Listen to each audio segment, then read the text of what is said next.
हमारा सर्विस सिलाई machine centre चल रहा है दिल्ली के अंदर। उसमें हर धर्म के हर जाति के लोग वहाँ सिलाई सीख रही हैं बच्चियाँ। तो ऐसा इससे हमारा कोई लेना देना नहीं है। उम्र की भी अगर बात करें तो अभी आप युवा हैं, कम उम्र है, ऐसे में लोग खेलने कूदने में ही वक्त बिता देते हैं, लेकिन आप गरीबों के बारे में सोच रहे हैं। तो सबसे बड़ी बात होती है तरबियत की। तो आपको सबसे ज़्यादा सपोर्ट इसमें कौन करता है?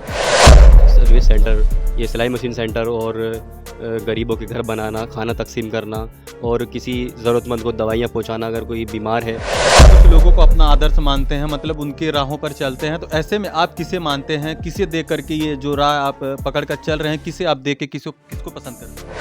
उन्हें सपोर्ट करें ज़्यादा इनके, ताकि ऐसे ही इसी तरीके के इंटरव्यू आप तक पहुँचा सकें। और सभी लोग अपना ख्याल खुदा हाफिज़। किसी का हेल्प करने के लिए वक्त और ताकत की और उम्र की ज़रूरत नहीं होती है। अगर आदमी चाहता है तो वो कर दिखाता है। वक्त, उम्र और कोई भी परिस्थिति उसको कमज़ोर नहीं कर सकती है। इस वक्त हम उत्तर प्रदेश के जनपद हापुड़ में मौजूद हैं। हमारे साथ एक ऐसे शख्स मौजूद हैं जो कम उम्र में ही वो नाम कमाना शुरू कर दिया। नाम उन्होंने ऐसा कमाया है गरीबों की मदद करके।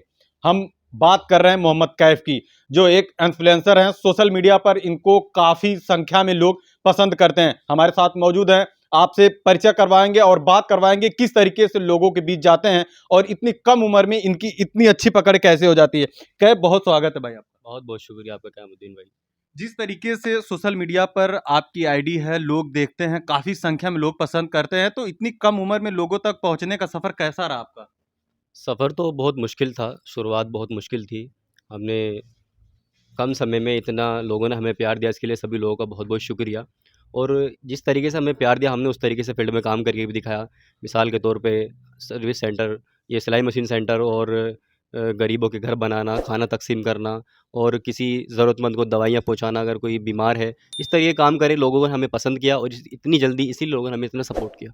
क्या भाई, लोग सोचते हैं, सोचने के बाद भी ये चीज़ें नहीं कर पाते हैं, लोगों के बीच ना तो पहुंच पाते हैं, ना तो अपनी जो है मजबूती के साथ अपना प्रदर्शन कर पाते हैं। ऐसे में आपकी उम्र की भी अगर बात करें तो अभी आप युवा हैं, कम उम्र है, ऐसे में लोग खेलने कूदने में ही वक्त बिता देते हैं, लेकिन आप गरीबों के बारे में सोच रहे हैं। तो सबसे बड़ी बात होती है तरबियत की। तो आपको सबसे ज़्यादा सपोर्ट इसमें कौन करता है? सबसे ज़्यादा सपोर्ट इसमें हमारे वालिद साहब करते हैं, जो हर तरीके से बिल्कुल हमारे साथ रहते हैं, कंधे से कंधा मिला के। जिस तरीके से सपोर्ट मांगते हैं उस तरीके से सपोर्ट देते हैं। और दूसरा ऊपर गरीबों का हाथ है सर के ऊपर, क्योंकि जिन गरीबों की दुआएं होती है, जितना तुम अच्छा करोगे किसी गरीब का, तुमने दिल जीत लिया, तो कसम खुदा की दुनिया के अंदर ही तुम्हें सारी चीज़ें हासिल हो जाएगी। तो ऐसे में सबसे बड़ी बात ये होती है, लोगों की आप मदद कर रहे हैं, बहुत अच्छी बात है। अर्निंग की बात करें, पैसे की बात करें, तो कैसे हो पाता है? कैसे लोगों की सपोर्ट कर पाते हैं? देखो, हमारे अपने भी काफ़ी सारे काम हैं। हमारा कंस्ट्रक्शन का काम है, फैक्ट्री है और अपना हज उम्रे का काम भी शुरुआत की है। तो इसी से जो रन होता है उसका कुछ परसेंट हम गरीबों में तकसीम करते हैं और उसी से ये सारा सिलसिला चल रहा है। और ये जो फाउंडेशन है, राह ज़िंदगी फाउंडेशन, इससे इंशाल्लाह आने वाले वक्त में बहुत बड़े काम लेने हैं। अभी हम जो है जल्द में एक हॉस्पिटल की इब्तिदा करने जा रहे हैं अपने पिपलाड़ा गाँव में।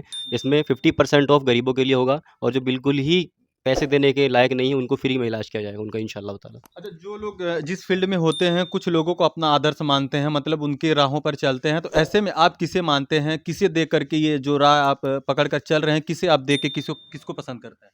देखो, हम तो आदर्श तो अपने नबी को मानते हैं। हम उनकी तरीके पे चलने की कोशिश कर रहे हैं। अगर राय बराबर भी चल गए तो इंशाल्लाह इस दुनिया में बहुत कुछ हासिल कर लेंगे। तो अभी किस तरीके से लोगों की मदद किए हैं और लोगों में कैसे जान पाते हैं कि इनकी ज़रूरत है, हमको हमारी ज़रूरत है, उस लोगों तक कैसे पहुँच पाते हैं? क्या आप लोगों आपकी कोई टीम बनी हुई है या कैसे काम कर पाते हैं? जी, जी, हमारी एक टीम बनी हुई है पूरी। ये लोगों में जाके सर्च करती है, लोगों में जाके लोगों तक पहुँचते हैं और वहाँ उनसे जाके मालूमात करते हैं कि यहाँ क्या चल रहा है, कि कोई चीज़ें की ज़रूरत तो नहीं है। अगर कुछ इस तरीके की चीज़ें मालूमात होती है तो हम तक वो चीज़ें पहुँचती हैं और उसके बाद उन पे एक्शन लिया जाता है और वो चीज़ तरतीब में लाई जाती है। किस जो क्षेत्र है, दायरा है, वहाँ तक कैसे कैबाई कर पाते हैं? आपकी हापुड़, गाज़ियाबाद, एनसीआर की बात करें या इसके बाहर भी आप निकल के लोगों की जो गरीब लोग होते हैं, उनकी आप मदद कर पाते हैं? अभी फ़िलहाल गाज़ियाबाद, हापुड़ और मुज़फ़्फ़रनगर और बुलंदशहर, दिल्ली, अभी इन 4-5, एक तो दिल्ली के अंदर हुँ। और 6 ज़िलों के करीब, तकरीबन 6 ज़िलों के अंदर हमारा ये काम चल रहा है इंशाल्लाह। आप इस्लाम से संबंध रखते हैं, तो ऐसे में अगर आप मदद करने जाते हैं, तो क्या जाति, मज़हब, धर्म कुछ देखते हैं या जो मजबूर लोग, परेशान लोग होते हैं, उनकी सहायता करते हैं? नहीं, ऐसा ना तो कभी सोचा है, ना कभी दिल में ख़्याल आया है। हुँ। अभी हमारा सर्विस ये सिलाई मशीन सेंटर चल रहा है दिल्ली के अंदर, उसमें हर धर्म के, हर जाति के लोग वहाँ सिलाई सीख रही हैं बच्चियाँ। तो ऐसा इससे हमारा कोई लेना-देना नहीं है इस चीज़ से। इंसानियत की तरह से काम कर रहे हैं इंसान बन के। इस वक्त अगर पॉलिटिक्स की बात करें तो पॉलिटिकल जो उत्तर प्रदेश की बात करें या देश की अपने भारत की बात करें, कहीं न कहीं ये जातीय मुद्दा देखने को मिलता है, चुनाव करीब है ऐसे में भी। तो क्या उन लोगों को आप क्या कहना चाहेंगे जो जातिगत राजनीति करते हैं कहीं न कहीं?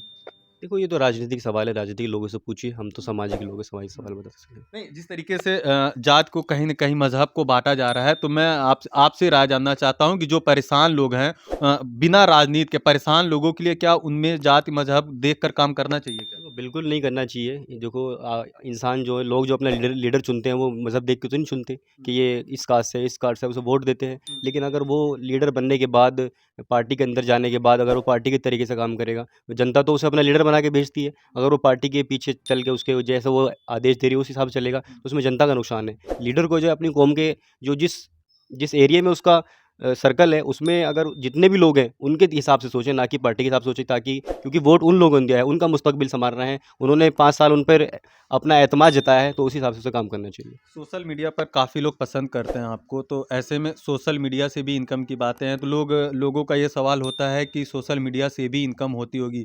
तो लोग ये सोचते हैं कि सोशल मीडिया से जो इनकम होता है, उसी से लोगों का मदद कर पाते हैं। तो क्या ये कुछ ऐसा है कि सोशल मीडिया नहीं, से ऐसा कुछ नहीं है। शुरुआत में कुछ इनकम हुई थी, लेकिन वो भी हमने वो चीज़ लेने से मना कर दिया, प्रमोशन वगैरह होते थे। अब जो हम अपनी ज़ात से पैसा खर्च करते हैं, जितना भी हमसे होता है, उसी को हम लोगों तक पहुँचाते हैं और उसी से लोगों का प्यार मिल रहा है हुँ, इतना हमें।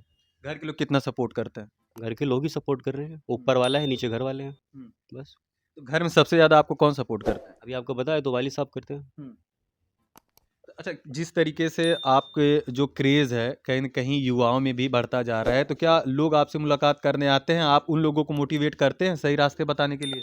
जी, जितना हमसे होता है उतना मोटिवेट करते हैं और जो दूर-दूर दराज़ से लोग मिलने आते हैं, मुलाकात भी करते हैं और उनसे उसी तरीके से बात की जाती है। हुँ। जो अपनी समस्याएँ से आते हैं, कुछ हमसे मिलने के लिए आते हैं, कुछ कुछ बात कहना या सुनने के लिए आते हैं, तो जिस तरीके के लोग आते हैं, उन्हें उस तरीके से उनकी मदद भी की जाती है, उनसे बात भी की जाती है, हर तरीके से सुविधा होती है। फॉलोअर्स की बात करें तो फॉलोअर्स को जिस तरीके से देखा जाता है, कहीं न कहीं फॉलोअर्स जो हैं आपको मानते होंगे, अपना आदर्श भी कुछ न कुछ लोग मानते होंगे। तो उन लोगों के लिए क्या संदेश होगा कि जीने के तरीके जो सीखने हों, तो कैसे लोगों को मदद करते हुए आगे बढ़ने के लिए क्या कहना चाहेंगे उन लोगों को? देखो, सबसे पहले तो किसी का बुरा ना सोचें। हुँ, जैसा है इंसान उसी में सुख रहे, किसी का बुरा ना सोचे और ज़िंदगी में जो भी कुछ हासिल करना है उसके लिए मेहनत करे और कभी किसी के पीछे गलत किसी का ना सोचे, कभी किसी के पीठ पीछे और अपने घर वालों में अपने बड़ों की इज़्ज़त करे और सच्चाई से और ईमानदारी के रास्ते पे चले, इंशाल्लाह कामयाबी मिलेगी। आज के अगर ज़माने में देखें तो सोशल मीडिया फ़ोन वगैरह है, लोग पढ़ करके दीन के रास्ते से हट करके वो गलत रास्ते को ही चुन ले रहे हैं। तो युवा आप भी हैं, तो युवाओं के बारे में उस रास्ते को जो सही रास्ता है, इस्लाम का रास्ता है, धर्म का रास्ता है, उस पर चलने के लिए क्या कहना चाहेंगे? देखो, सबसे पहले हर चीज़ के एक एडवांटेज भी होते हैं, एक डिसएडवांटेज भी होते हैं। तो लोग गलत चीज़ों में जाके उसके फ़ायदे भी देखें, उसमें बहुत सारे फ़ायदे हैं। आप आदमी तालीम हासिल कर सकता है, उसमें ऑनलाइन बहुत सारी चीज़ें ऐसी आती हैं, उनसे अर्न कर सकता है, कुछ कमाई कर सकता है। तो ये आदमी के ऊपर डिपेंड करता है, वो रास्ता 2 रास्ते होते हैं, सही एक गलत, कि सही को चुनें या गलत को चुनें। हुँ। यही चीज़ है बस। अच्छा, आखिरी में हमारे दर्शकों से क्या कहना चाहेंगे? जी, अपना सभी लोग ख़्याल रखें और इन्हें सपोर्ट करें, ज़्यादा से ज़्यादा इनके, ताकि ये ऐसे ही इसी तरीके के इंटरव्यू आप तक पहुँचा सकें और सभी लोग अपना ख़्याल रखें। खुदा हाफ़िज़। अस्सलाम वालेकुम। चलिए, बहुत शुक्रिया। बहुत-बहुत शुक्रिया। है कि ये मोहताज नहीं है जिस तरीके से लोगों में अपनी पकड़ बना रहे हैं सोशल मीडिया पर काफ़ी संख्या में लोग इनको पसंद करते हैं। हमारी बातचीत के बारे में आप क्या सोचते हैं हमें कमेंट करके ज़रूर बताइएगा। बहुत बहुत शुक्रिया।